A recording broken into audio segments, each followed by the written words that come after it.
May mga tao talaga na nasisira ng ating mga tiwala, na kung saan yung tiwala na yun ay hindi na mabubuo pa. Nagtiwala ka na ba? Kasi kung oo, ako rin. Nagtiwala lamang ako sa sarili kong kakayahan, na nag-lead sa akin sa kabiguan.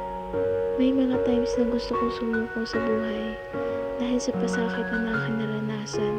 Pero nung natagpuan ko ang Diyos na nagbibigay sa akin ng kalakasan, biglang nabuhay ang puso kong matagal nang naninigas sa lamig. Tinulungan niya ako at sinabi na huwag akong susuko. Inaamin kong naging ma-pride ako at naging mapagmataas at naging makasarili. Hindi ko pinagkatiwala sa kanya ang lahat ng bagay.